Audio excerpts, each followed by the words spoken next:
Hello दोस्तों, नमस्कार। स्वागत करता हूं आपको अपने YouTube चैनल पे।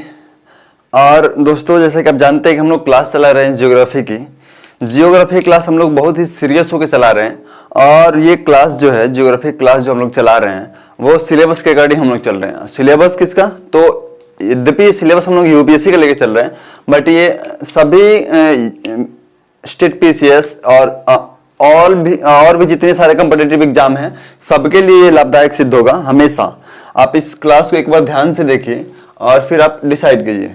दोस्तों देखिए, एक बात मैं आपको बोल देना चाहता हूं कि आप पढ़ रहे हैं तो दिल से पढ़िए। देखिए, एक बात और आपसे कि सफलता जो है, सफलता असफलता के अपोजिट नहीं होता। मेरी बातों को समझ रहे हैं? जैसे कि अगर मैं आपसे बोलूं कि पूरब का अपोजिट क्या होता है, तो आपका जवाब होगा कि पश्चिम होता है।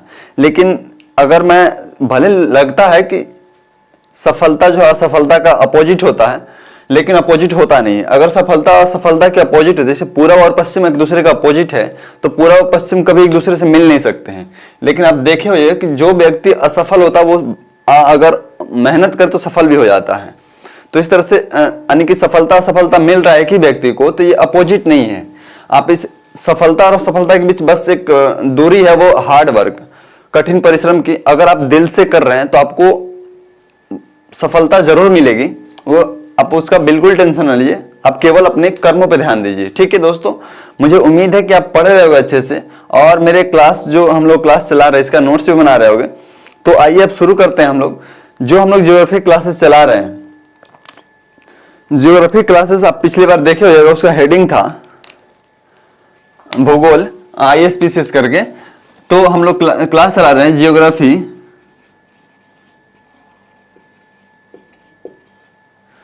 For UPSC and PCS.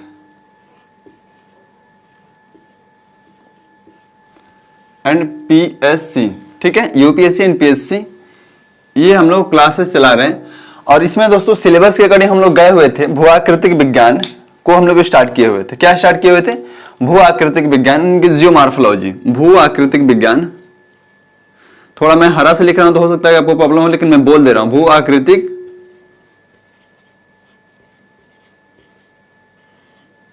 विज्ञान। अगर आप इंग्लिश में लिखना चाहते हैं, लिखिएगा जियोमॉर्फोलॉजी, ठीक है, जियो मॉर्फोलॉजी।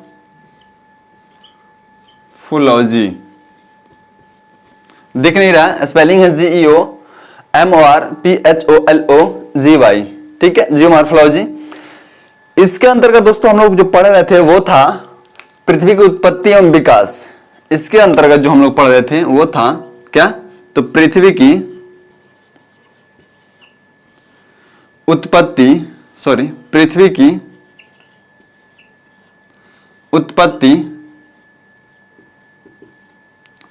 एवं विकास। और इसमें पृथ्वी की उत्पत्ति एवं विकास में हम लोगों ने 2 कक्षाएं ऑलरेडी चला चुके हैं पहले। तो ये कक्षा हमारा कौन सा कक्षा होगा? ये क्लास, सॉरी ये पिंक इंक चल नहीं रहा है, ये हरा वाला, ये क्लास नंबर होगा हमारा, क्लास 3rd होगा। ठीक है, आप अगर इससे पहले वाला कक्षा नहीं देखें, क्लास नहीं देखें, तो पहले उसको देख के तभी समझ में आएगा। पृथ्वी की उत्पत्ति एवं विकास में हम लोगों ने इसका इंट्रोडक्शन देख लिया था, संबंधित सिद्धांत में थे। और संबंधित सिद्धांतों में हम लोगों ने 2 सिद्धांत को देख लिया था, द्वैतवादी सिद्धांत एंड अद्वैतवादी सिद्धांत। अगला सिद्धांत है जो आधुनिक सिद्धांत मैंने आपसे बोला था, और उसमें वो है महाविस्फोटक सिद्धांत, जिसको हम लोग इंग्लिश में बिग बैंग थ्योरी भी बोलते हैं। ठीक है, तो आज हम देखेंगे क्या? Big bang theory. इससे पहले बिग बैंग थ्योरी का दोस्तों वीडियो इस पे अपलोड हुआ था, इस चैनल पे है भी, बट वो जो था सिलेबस के अकॉर्डिंग नहीं चल रहा था, तो उसमें मैंने इधर उधर से चीजें थोड़ी सी बता दिया था।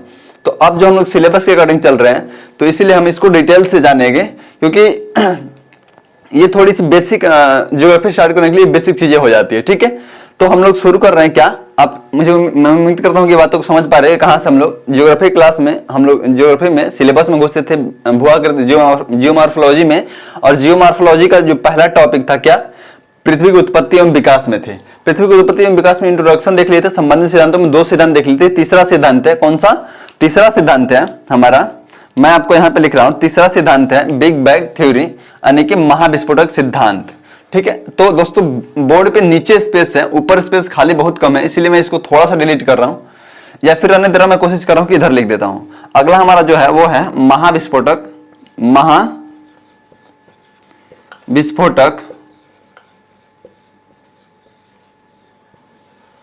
सिद्धांत। ठीक है, आप समझ जाइएगा, महाविस्फोटक सिद्धांत, जिसको इंग्लिश में बिग बैंग थ्योरी भी बोलते हैं। इसमें जो था हम लोगों ने इंट्रो देख लिया था, सॉरी हम लोगों ने तो इसका इंट्रो देखा था, अब ये हम लोगों को पढ़ना है। तो इससे पहले जब हम महाविस्फोटक सिद्धांत को हम स्टार्ट करें, वीडियो को मैं 20 मिनट के आसपास ही बनाना चाहूंगा, क्योंकि ये छोटा सा टॉपिक है महाविस्फोटक सिद्धांत। इससे पहले मैं थोड़ा सा इसको इंट्रोडक्शन आपको और बाहरी से देना चाहता हूँ, इंफॉर्मेशन, कुछ बेसिक चीजें, सामान्य चीजें देना चाहूंगा। और वो देखिए क्या है। सबसे पहले तो हम जाने कि यूनिवर्स में दो प्रकार की चीजें है, एक विजिबल और एक नॉन विजिबल। ये बात आप लिखिएगा। यूनिवर्स ब्रह्मांड जो है, जो ब्रह्मांड है यूनिवर्स है, मैं इसको संक्षेप में लिख रहा हूं। यूनिवर्स जो है उसमें दो चीजें है, एक विजिबल, ठीक है, एंड एक नॉन विजिबल। ठीक है, नॉन विजिबल आप समझ जाइएगा, मैं लिख ही दे रहा हूं। अब देखिए विजिबल एंड नॉन विजिबल में वो चीजें हैं जो हम देख सकते हैं, ठीक है। नॉन विजुअल में वो चीजें आती है जो हम नहीं देख सकते। तो जिस चीज को हम देख ही नहीं सकते ब्रह्मांड में, उसका तो हम अध्ययन भी नहीं कर सकते, फैक्ट बात है। जिस चीज को हम देख नहीं सकते उसका अध्ययन भी नहीं कर सकते, लेकिन जिस चीज को देख सकते हैं उनमें क्या क्या है आप लिखिएगा इस बात को।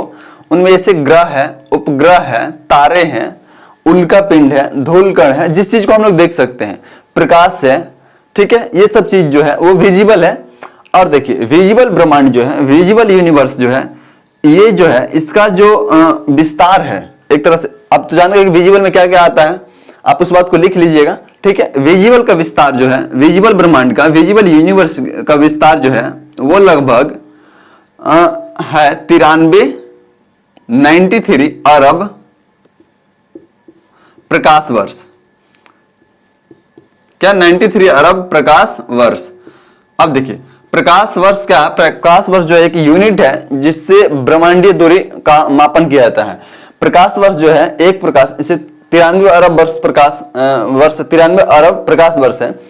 तो प्रकाश वर्ष जो है एक यूनिट है जिससे क्या ब्रह्मांडीय दूरी का मापन किया जाता है। ब्रह्मांडीय दूरी को हम लोग मापते हैं। एक प्रकाश वर्ष मतलब प्रकाश के द्वारा एक वर्ष में तय की गई डिस्टेंस को ही प्रकाश वर्ष बुलाया जाता है। प्रकाश के द्वारा एक वर्ष में तय की गई डिस्टेंस को प्रकाश वर्ष बुलाया जाता है।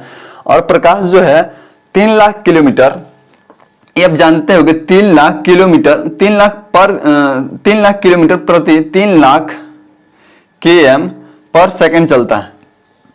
तो इससे आप अनुमान लगा सकते हैं कि ब्रह्मांड का विस्तार जो है वो अकल्पनीय है, क्योंकि 3 लाख किलोमीटर पर सेकंड जब प्रकाश चलता है तो 1 घंटे की डिस्टेंस निकालिए, 1 घंटे में कितना चलेगा, 1 मिनट में पहले निकालिए, 1 घंटे में निकालिए, और 1 घंटे में से 1 महीने साल, तो इस तरह से 93 अरब प्रकाश वर्ष, यानी कि 93 अरब अगर प्रकाश कंटिन्यू चलता रहे तो ब्रह्मांड के एक छोर से दूसरे छोर तक जाएगा।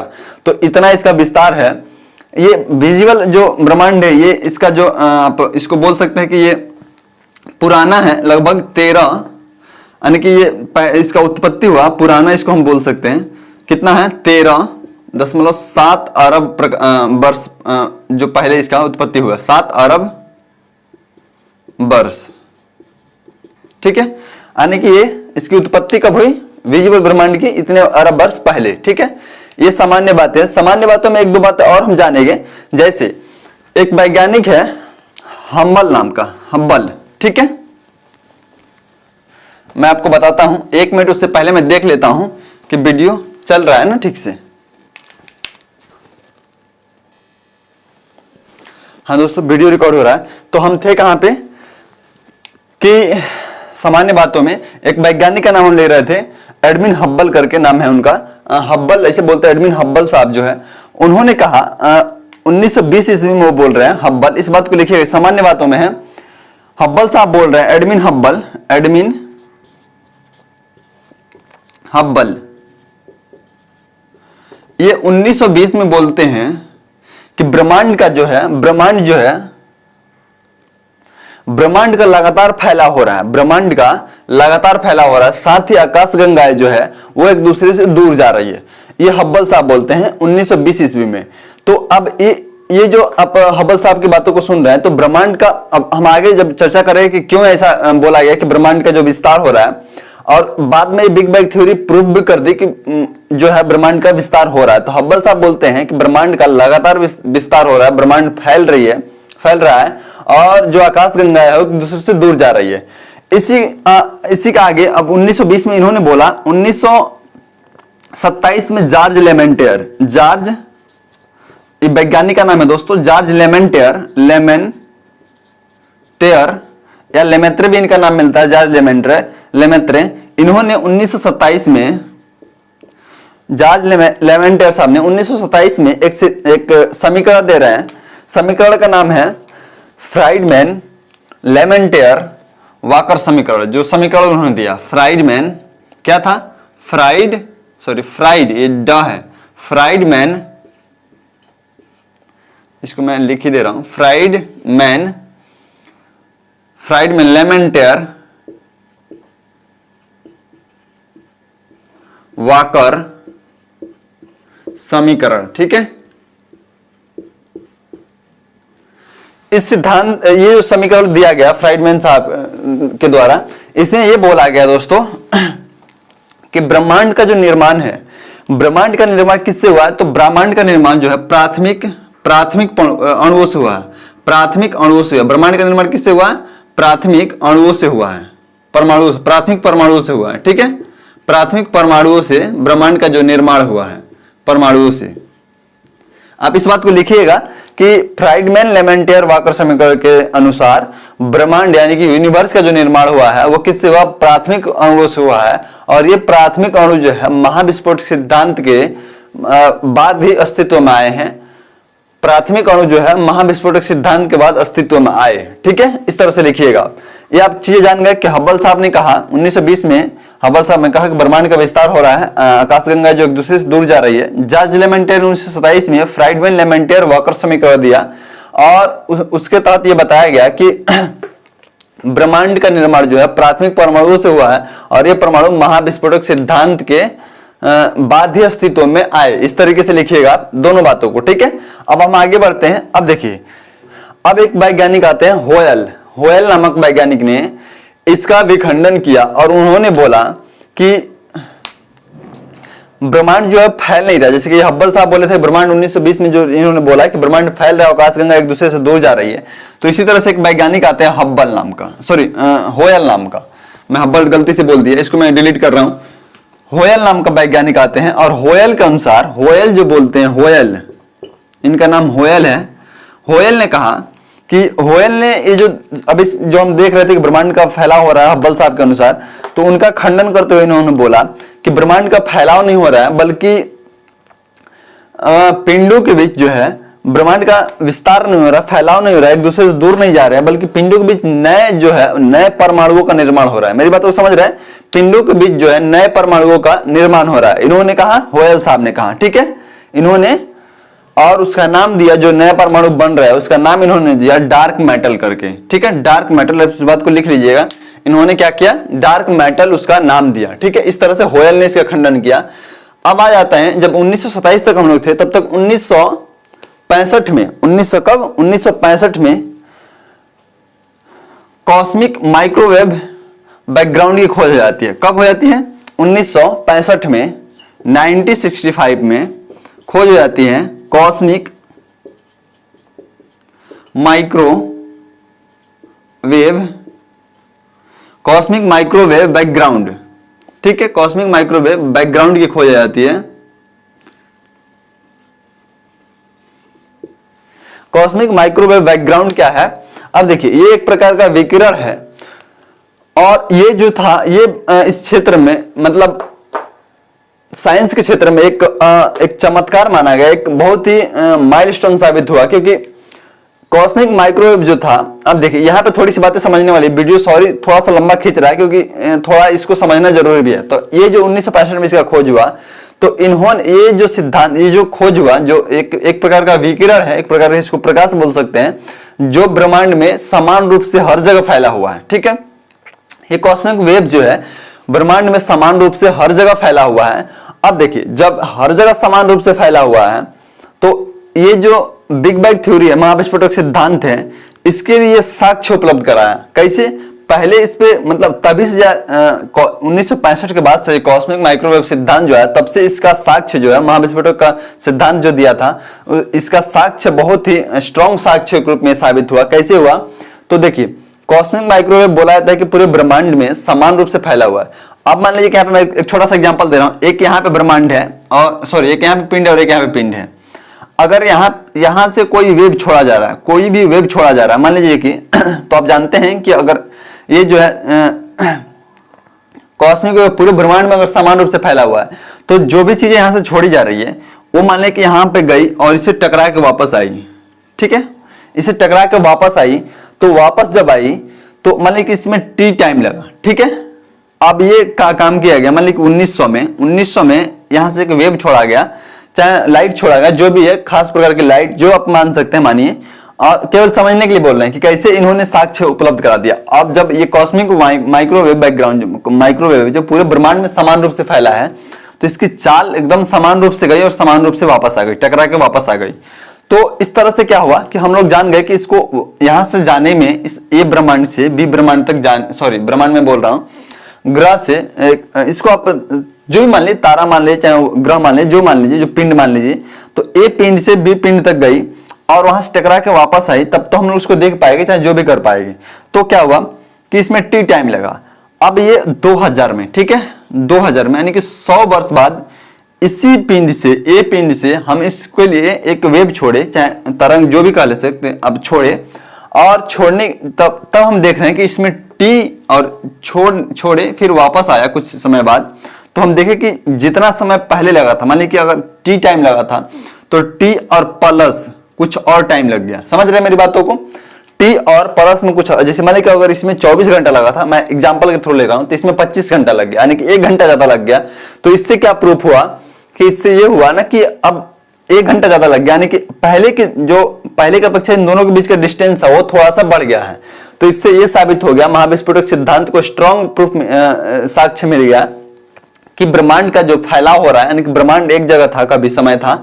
अब हम महाविस्फोटक सिद्धांत में इसकी चर्चा करेंगे। इस तरह से हम यहाँ पे कॉस्मिक वेव को समझ पाए कि इस तरह से एक माइक्रोवेव, ये जो आप इतना समझ लिए कि इसका फैलाव हो रहा है। ठीक है, और ये कॉस्मिक माइक्रोवेव जो है एक ब्रह्मांड में एक विकिरण है जो ब्रह्मांड में पूरी समान रूप से पूरी ब्रह्मांड में फैले हुई है। ठीक है, अब देखिए हम आगे बढ़ते हैं, इसको अब डिलीट करते हैं। अब इतना जब जान गए तब हम आते हैं, अब ये तो हमारी सामान्य बातें थी। अब हम आते हैं, आप इस चीज को जान गए, अब हम अपने मेन पॉइंट पे आते हैं, महाविस्फोटक सिद्धांत पे। महाविस्फोटक सिद्धांत, तो महाविस्फोटक जो सिद्धांत है, ये देखिए जब ये बैकग्राउंड हम जान गए तो इसको समझने में हमको टाइम बिल्कुल नहीं लगेगा। अब हम आते हैं महाविस्फोटक सिद्धांत पे। महाविस्फोटक सिद्धांतों में देखेंगे, महाविस्फोटक सिद्धांत में देखिए हुआ यूं कि 13 अरब, जैसे मैंने भी लिखा था कि ब्रह्मांड की उत्पत्ति, ब्रह्मांड कितने वर्ष, विजिबल जो यूनिवर्स है कितने वर्ष पुराना है, तो 13.7 अरब वर्ष पूर्व। तो 13.7 अरब वर्ष पूर्व एक घटना होता है। और घटना क्या होती है? घटना होती है कि मान लीजिए कि ये छोटे छोटे पिंड जो है इधर उधर थे, बिखरे हुए थे मान लीजिए, और इस तरीके से 13.7 अरब वर्ष पूर्व ये क्या हुए, एक दूसरे के नजदीक आने लगे, खिंचाव इसमें हुआ और एक दूसरे के ये नजदीक आने लगे। नजदीक आने के बाद ये जो था इसका आकार इस तरीके से कुछ हो गया, मतलब एक पिंड के रूप में हो गया। ठीक है, एक गोला पिंड के रूप में हो गया। अब देखिए जब ये दूर दूर थे, तो अब जो इसका जो पहले की अपेक्षा जो था, इसका आयतन क्या हुआ, आयतन कम हो गया। आयतन कम हुआ, मैं नीचे की तरफ एरो दे रहा हूं तो इसका मतलब कम हुआ। इसका आयतन कम हो गया, आयतन कम हुआ, बट इसका घनत्व जो है, डेंसिटी जो है, घनत्व वो क्या हुआ, वो बढ़ गया। घनत्व बढ़ गया, साथ ही टेम्परेचर इसका बढ़ गया, तापमान बढ़ गया। तापमान क्या हुआ, बढ़ गया, तापमान बढ़ गया। और इसमें जो एनर्जी थी, एनर्जी भी बढ़ गई। जब तापमान बढ़ रहा था यानी कि ऊर्जा भी बढ़ गई, और जब ऊर्जा बढ़ा, इसमें ऊर्जा बढ़ा तो क्या हुआ, स्थिरता जो थी इसकी, वो घट गई। किसी भी वस्तु में, सॉरी ये घट गई, किसी वस्तु में जिसमें ऊर्जा अधिक होगा उसका स्थिरता कम होगी। समझ पा रहे हैं मेरी बातों को? अगर मान ली कि मेरे में ऊर्जा अधिक है, चाहे किसी भी चीज में ऊर्जा अधिक है, तो वो ज्यादा मतलब फुर्तीला होगा। तो जहां ऊर्जा अधिक होगी उसका स्थिरता कम हो जाएगी, तो इसकी स्थिरता जो थी वो कम हो गई। अब स्थिरता कम हो गई तो ये जो बहुत तेजी से घूर्णन भी कर रहा था। जब ये घूर्णन कर रहा था तो अचानक इसमें हुआ स्थिरता कम हो गई, ऊर्जा बढ़ गई, टेम्परेचर बढ़ा हुआ है, डेंसिटी बढ़ा हुआ है और ये तेजी से घूर्णन कर रहा है। तो घूर्णन के परिणाम स्वरूप ये क्या हुआ, ये विस्फोट हो गया और विस्फोट होकर बहुत सारे छोटे छोटे टुकड़े में बट गया। और बटने के बाद से आप इधर उधर छटा बटा जैसे भी हुआ ये बट गया बहुत सारे, और इसी को क्या बोल देते हैं हम लोग, महाविस्फोटक सिद्धांत। अब देखिए पहले क्या था, ब्रह्मांड ऐसे था, फिर ऐसे हुआ, अब जो विस्फोट हुआ तो विस्फोट 13.7 अरब पूर्व और इस लाखों अरबों खरबों टुकड़ों में बटा, और तब से अभी तक ये क्या एक दूसरे से दूर जा रहे हैं। अब देखिए हम इसके बारे में कुछ फैक्ट इकट्ठा करते हैं। जैसे जब विस्फोट हुआ तो एक जो है माइक्रोसेकंड में, एक माइक्रोसेकंड जिसको प्लैंक टाइम बोलते हैं, एक माइक्रोसेकंड में जो सारे कण थे, सॉरी प्लैंक टाइम में जो ब्रह्मांड के सारे कण थे वो प्लाज्मा अवस्था में थे। और प्लाज्मा अवस्था आप जानते हैं, अगर 12th पास करके आए हैं तो आपको पता होगा प्लाज्मा अवस्था क्या होती है, क्या होता है। तो प्लाज्मा अवस्था में थे। अब क्या होता है, अब देखिए अब धीरे धीरे जब ब्रह्मांड का फैलाव होता है तो अब जैसे कि ब्रह्मांड पहले तो इसमें टेम्परेचर बहुत ज्यादा था, एनर्जी बहुत ज्यादा थी, लेकिन जैसे विस्फोट हुआ टेम्परेचर धीरे धीरे घटना शुरू होता है। तो 3,80,000 वर्षों में, 3,80,000 वर्षों तक ये धीरे धीरे इसका टेम्परेचर कम होता है। जैसे जैसे फैलाव होगा टेम्परेचर कम होते गया, और 3,80,000 वर्षों में 3,80,000 वर्षों तक ये जो क्रियाएं चलती रही, टेम्परेचर कम होता रहा। इसको क्या बोलते हैं हम लोग, इसको डार्क टाइम बोलते हैं। इसको डार्क DARK टाइम बोलते हैं, ठीक है। इसको डार्क टाइम 3,80,000 वर्षों तक ये जो क्या है फैला होता है, टेम्परेचर कम होता रहा, इसको डार्क टाइम बोलते हैं। डार्क टाइम के बाद ही ब्रह्मांड जो है विजिबल हुआ, उससे पहले ये विजिबल नहीं था। और अब देखिए आगे क्या होता है, महाविस्फोटक जब ये विस्फोट हो रहा है, विस्फोट के 3 मिनट के अंदर, मतलब जब विस्फोट हुआ उसके 3 मिनट के भीतर जो है प्राथमिक परमाणु, जो अभी हम बातें कर रहे थे, जब ब्रह्मांड का निर्माण प्राथमिक परमाणु से हुआ है, तो 3 मिनट के भीतर प्राथमिक परमाणुओं का निर्माण हो चुका था। अब देखिए लगभग 3 लाख वर्षों तक, लगभग ये 3,80,000 वर्षों तक डार्क टाइम बोलते हैं। 3 लाख वर्षों तक जब ये टेम्परेचर इसका धीरे धीरे कम होता रहा, तो 3 लाख वर्षों में इसका टेम्परेचर लगभग 4500 डिग्री सेल्सियस कम हुआ। कितना डिग्री हुआ, 4500 डिग्री इसका टेम्परेचर घट रहा है, और तब जाके ब्रह्मांड जो है विजिबल हो रहा है। आप मेरी बातों को समझ रहे हैं, यानी कि 4500 डिग्री टेम्परेचर जब घट रहा है तब जाके ब्रह्मांड क्या हो रहा है, विजिबल हो रहा है। इस तरीके से ब्रह्मांड की उत्पत्ति हो रही है कि ब्रह्मांड जो है, आप इस बातों को मैं एक बार और रिपीट कर रहा हूं, आप देख लीजिए। पहले ब्रह्मांड ऐसा था, फिर ऐसा हुआ, आयतन घट गया, घनत्व बढ़ गया, टेम्परेचर बढ़ गया, ऊर्जा बढ़ गई, स्थिरता कम हो गई, तब जाके इसमें क्या हुआ, विस्फोट हुआ है। क्योंकि घूर्णन गति इसमें बहुत तेजी से घूर्णन कर रही थी। अब इसमें विस्फोट हुआ, विस्फोट के बाद लगभग एक प्लैंक टाइम, एक माइक्रोवेव को, एक माइक्रोसेकंड को एक प्लैंक टाइम बोलते हैं। प्लैंक टाइम में ब्रह्मांड जो था पूरे प्लाज्मा अवस्था में विभक्त हुआ और धीरे धीरे ठंडा हुआ। 3,80,000 वर्षों तक ब्रह्मांड फैलाव होते रहा, तो ठंडा होते रहा, जैसे जैसे फैलाव हुआ ठंडा होते रहा, तब जाके क्या हुआ, 3,80,000 वर्षों को डार्क टाइम बोलते हैं। और अब उसी में देखिए लगभग 3 लाख वर्षों के बाद, 3 लाख वर्षों तक जब घटना घट रही है, तो क्या हुआ, 45 डिग्री टेम्परेचर ब्रह्मांड का कम हो गया, और कम होने के बाद से ब्रह्मांड जो विजिबल हो गया। साथ ही 3 मिनट के विस्फोट के 3 मिनट के भीतर क्या हुआ था, 3 मिनट के भीतर प्राथमिक परमाणुओं का निर्माण हो चुका था। यही है क्या, बिग बैंग थ्योरी, यही इतना ही है महाविस्फोटक सिद्धांत। थोड़ी सी बात और आप जानना चाहते हैं, थोड़ी सी इंफॉर्मेशन और जानना चाहते हैं, तो वो मैं बोल दे रहा हूं, आप लिख लीजिए, लिखना चाहें तो। ये जो डार्क टाइम था, डार्क टाइम के उपरांत सबसे पहले न्यूट्रॉन और प्रोटॉन बनते हैं, ठीक है, न्यूट्रॉन और प्रोटॉन बनते हैं। उसके बाद से सबसे पहले न्यूट्रॉन और प्रोटॉन बनते हैं, और उसके बाद से जैसे डार्क टाइम के बाद से न्यूट्रॉन और प्रोटॉन के बाद से, उसके बाद से हाइड्रोजन अस्तित्व में आते हैं। ठीक है, क्या आता है, हाइड्रोजन अस्तित्व में आता है। परिणाम स्वरूप हाइड्रोजन के बाद जो है, उसके बाद से आकर्षण के परिणाम स्वरूप, इस बात को ऐसे ही लिख लीजिए, ज्यादा इसमें कुछ है नहीं, बस इंफॉर्मेटिव चीजें है। तो सबसे डार्क टाइम के बाद से क्या आता है, प्रोटॉन और न्यूट्रॉन का निर्माण होता है। न्यूट्रॉन के बाद से हाइड्रोजन सबसे पहला अणु जो है हाइड्रोजन का निर्माण होता है। हाइड्रोजन के निर्माण के बाद से आकर्षण के फलस्वरूप हीलियम का निर्माण होता है। और हीलियम के निर्माण की वजह से आप जानते हैं कि तारों का जो एनर्जी का स्रोत होता है वो क्या है, हीलियम होता है। तो हीलियम के निर्माण की वजह से तारे अस्तित्व में आते हैं और इस प्रकार से तारे जब अस्तित्व में आते हैं तो डार्क टाइम जो था, अभी इसमें पूरे ब्रह्मांड में अंधेरा था तो डार्क टाइम था। डार्क टाइम जब तारे अस्तित्व में आए तो डार्क टाइम इसी समय समाप्त होता है। और डार्क टाइम समाप्त होने के बाद से जो कॉस्मिक मैटर है वो कॉस्मिक मैटर की वजह से धीरे धीरे क्या होते हैं, बहुत सारे अणु अस्तित्व में आते हैं।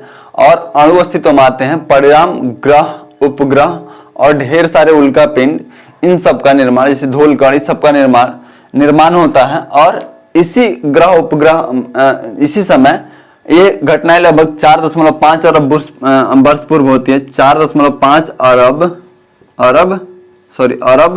वर्ष पूर्व होती है। और इसी समय पृथ्वी का भी निर्माण होता है। कितने अरब वर्ष पूर्व? 4.5 अरब वर्ष पूर्व पृथ्वी का निर्माण होता है। जब डार्क टाइम खत्म होता है तब क्या होता है, बहुत सारे ग्रह उपग्रह क्या होते हैं, अस्तित्व में आते हैं। और इसी समय एक उपग्रह पृथ्वी भी अस्तित्व में आता है 4.5 अरब वर्ष पूर्व। इस तरीके से पृथ्वी का निर्माण होता है। और अब हम जान गए कि महाविस्फोटक सिद्धांत के तहत पृथ्वी का निर्माण किस प्रकार से हुआ। तो अब हमारा ये जो चैप्टर था पृथ्वी की उत्पत्ति एवं विकास, ठीक है, ये यहीं पे समाप्त होता है। अब हम आ गए ब्रह्मांड से पूरे लेके अपने पृथ्वी पे। अब हम अगला चैप्टर देखेंगे, ठीक है। साथ ही इसमें और भी संबंधित सिद्धांतों के बाद से कुछ पृथ्वी के उत्पत्ति एवं विकास के को समझने के लिए कुछ मिशन है, उसको हम अगले क्लास में देखेंगे। तो आप बने रहिए मेरे साथ। ये पृथ्वी की उत्पत्ति एवं विकास का जो इंट्रोडक्शन था, साथ ही संबंधित सिद्धांत था। संबंधित सिद्धांतों में द्वैतवादी अद्वैतवादी सिद्धांत था और महाविस्फोटक सिद्धांत था। तो द्वैतवादी अद्वैतवादी हम लोगों ने पिछले कक्षा में समझ लिया था, महाविस्फोटक सिद्धांत को इस कक्षा में समझ लिया है। और अब हम लोग अगले कक्षा को लेके आएंगे जल्द, जो भी कक्षा लेके आएगा अगला कल परसों तक, उसमें हम लोग समझेंगे कि इस पृथ्वी की उत्पत्ति एवं विकास को समझने हेतु जो प्रयास किए गए हैं या किए जा रहे हैं उनके बारे में समझेंगे और उसके बाद से एक छोटा सा निष्कर्ष देखेंगे। इस तरह से हमारा ये क्या है, पृथ्वी की उत्पत्ति एवं विकास समाप्त होगा और अब हम आगे बढ़ेंगे दूसरे टॉपिक की ओर। ठीक है दोस्तों, तो उम्मीद करता हूं कि आपको ये वीडियो पसंद आई हो। अगर पसंद आई हो तो अब मेरे चैनल को ज्वाइन करें अगर आप लास्ट तक वीडियो देख रहे हैं तो, और कमेंट बॉक्स में बताएं कि कैसा लगा वीडियो आपको। अगर अच्छा लगा तो लाइक करिए, ठीक है, और हमसे जोड़िए, ढेर सारा अपने दोस्तों को बताइए। ठीक है दोस्तों, तो thank you so much video देखने के लिए लास्ट तक। अब हम चलते हैं अपने नेक्स्ट वीडियो के साथ, आपसे मिलते हैं। थैंक यू, धन्यवाद।